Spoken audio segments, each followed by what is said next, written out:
Eu me lembro que uma vez, eu e minha esposa, nós tínhamos um Apollo, ano 92, no início, né? E o Apollo era carburador ainda, e eu não tinha muita experiência com carro, então o carburador tinha que estar limpo, e naquela época o carburador estava sujo, eu coloquei R$10 de gasolina, antes de chegar na igreja, a gasolina acabou, e eu e minha esposa começamos a empurrar aquele carro até chegar ao posto, e parou um casal numa capitiba e falou assim: é isso aí, quer ser crente? Isso doeu? Doeu, tanto que até hoje eu lembro, né? Não tem a mágoa, mas eu lembro que eu fiquei muito triste naquele dia. Mas você já chegou a encontrar esse pessoal depois? Não, mas provavelmente deve me conhecer, né? Glória, hein? Hoje deve estar olhando, poxa, lá o cara que empurrava o carro, onde ele está. Mas sabe o que é isso, Miranda? Foi isso aí que me deu toda a estrutura que eu tenho hoje. A estrutura emocional, psicológica, espiritual. Porque eu vivi um processo e hoje eu vivo um propósito. Então, acho que é por isso que eu não me perdi. Eu estou aí desde 2014. Desde 2014, quando um vídeo meu apareceu, pode dar glória a Deus, xingar em casa? Pode. Pode tomar Santa Ceia, tomar cervejinha? Pode. Só não vai poder ouvir o som da última trombeta. Pastor Júnior, eu posso dar glória a Deus aqui e xingar em casa? Pode. Eu posso vir de coque aqui, Pastor Júnior, usar açaí até o pé aqui na igreja, e lá fora da igreja, durante o dia, usar a sainha da Anitta? Pode. Eu posso tomar Santa Ceia e depois tomar cerveja? Pode. Eu posso ter a minha mulher de casada e a amante lá fora sem o pastor saber? Pode. Eu posso, pastor, ter 3 homens, 4 homens? Pode. Eu posso xingar palavrão? Pode. Você só não vai poder ouvir o som da última trombeta. Naquele momento, Deus me apresenta para o Brasil. Deus me deu um nome e a internet me deu a fama. Eu acho que eu vivo num momento mais perigoso para muitos que não conseguem resistir à fama, o peso da fama.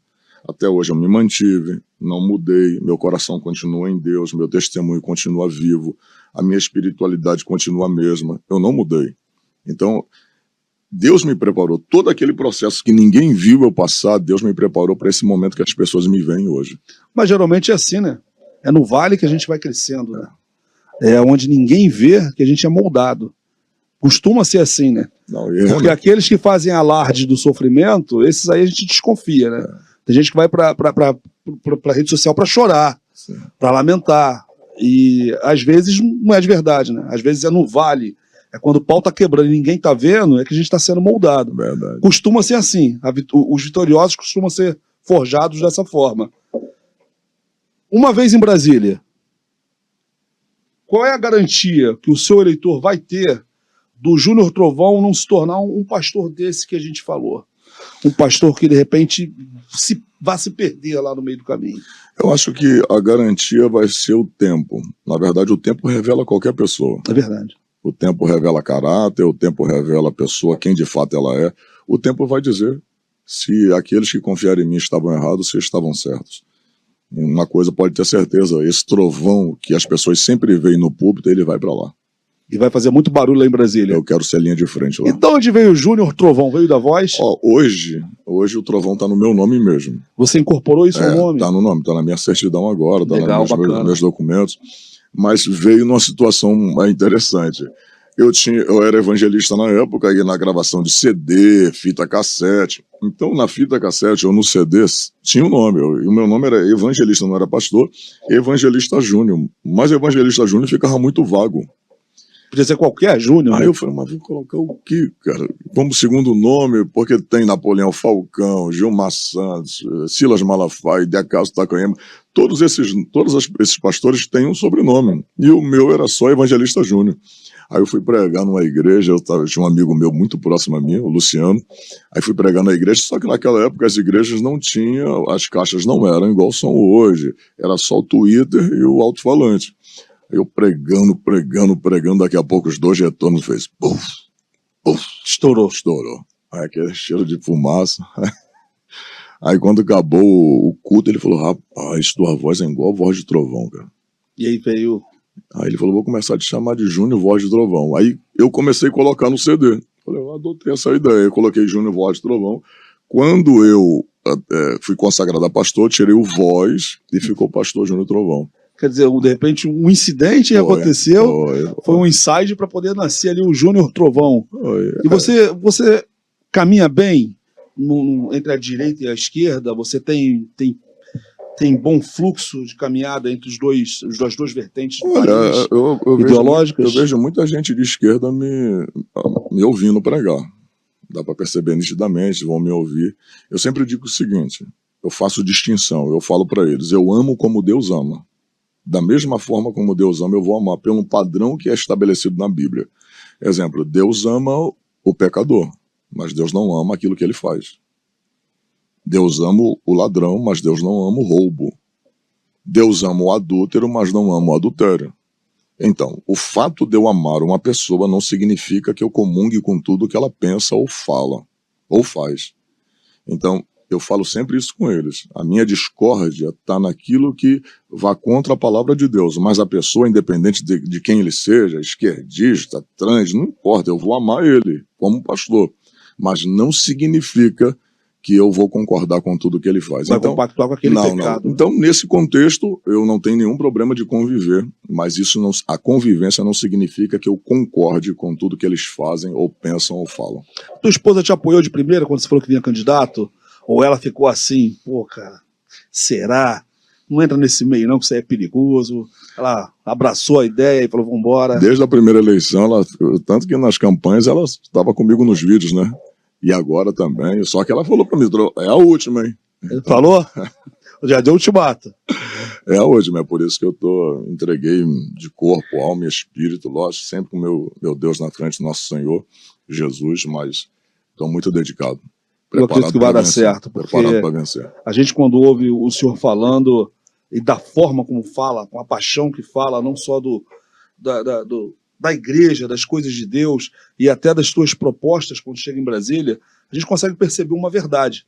E essa verdade a gente não percebe em todo mundo, né? Tem muita gente que a gente vê que é de boca para fora, não vem do coração. E as coisas, quando são genuínas, a gente consegue perceber uma verdade no que a pessoa está falando, né?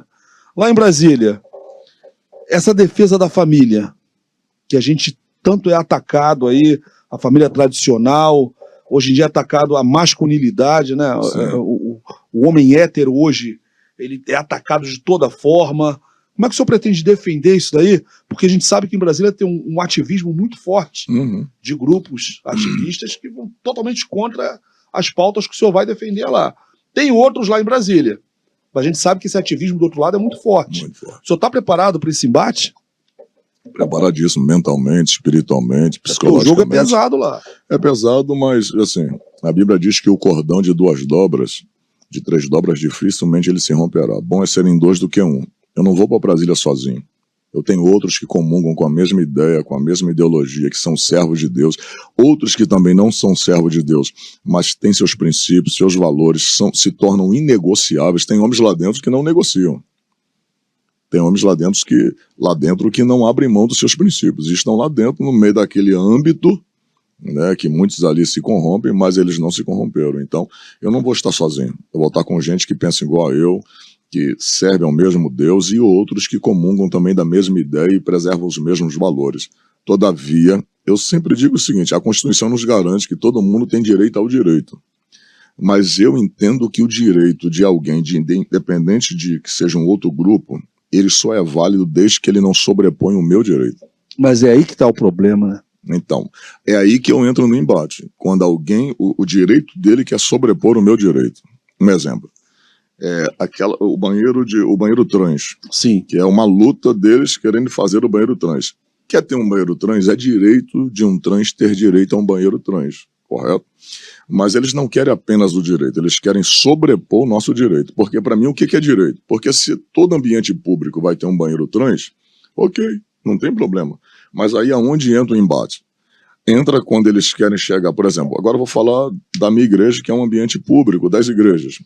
Se eles quisessem direito em si, vamos colocar aqui, a lei passou, vamos colocar aqui um banheiro trans, um masculino e um feminino. Eles não querem isso.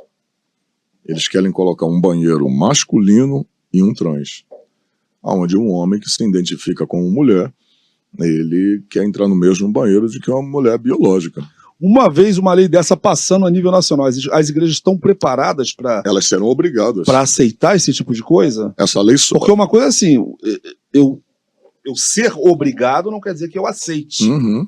As igrejas estão preparadas para aceitar esse tipo de imposição do Estado? É porque a lei ela sempre vem com seus adenos, né? Então, se uma pessoa ela não quiser aceitar, ela vai ser punida.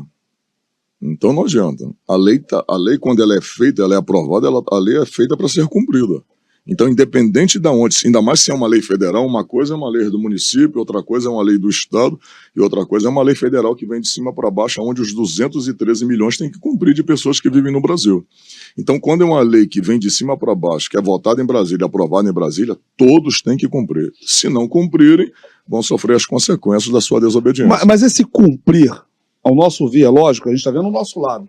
Esse cumprir não fere a fé das pessoas? Fere, mas aí é onde eu digo, independente de ferir ou não, é a lei, elas vão ter que obedecer à lei. Se elas não cumprirem a lei, elas vão estar em desobediência. Aí é que eu entro no mérito. Quem fazem as leis são os políticos, e quem os escolhe somos nós. Daí é quando eu digo que o crente tem que se envolver, porque se ele colocasse na posição de neutro, ele não votando, ele não ir nas urnas, ele não escolhendo ninguém, alguém vai entrar lá e vai governar a gente.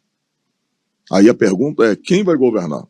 O problema de nós cristãos é que nós dizemos assim, mas Deus não vai permitir que isso aconteça no Brasil. Será que o Deus que não vai permitir algumas coisas acontecerem no Brasil é diferente do Deus da Coreia do Norte? Que cuida daquele povo também? É diferente do Deus do Afeganistão? Da Venezuela? Da Venezuela, de Cuba? Não, a questão é por que Deus permitiu o país como a Venezuela, que era o terceiro país mais rico do mundo em 1970, e 50 e poucos anos depois, se torna um dos mais miseráveis? Porque Deus não volta. Quando entrou o chavismo em 1992, quando a forma de governar do socialismo entrou e tomou conta da Venezuela, você pode observar, em 20 anos só, eles pegaram o país mais rico do mundo e tornaram em um dos mais miseráveis. Sugaram toda a riqueza da Venezuela. E pode ter certeza, no socialismo só quem é rico é quem governa, o povo é miserável. Pode observar, tem avião, o Maduro tinha 800 milhões de franco, lá na Suíça. Quantos milhões acharam do Maduro? No socialismo, só quem é rico é o líder. O povo é miserável.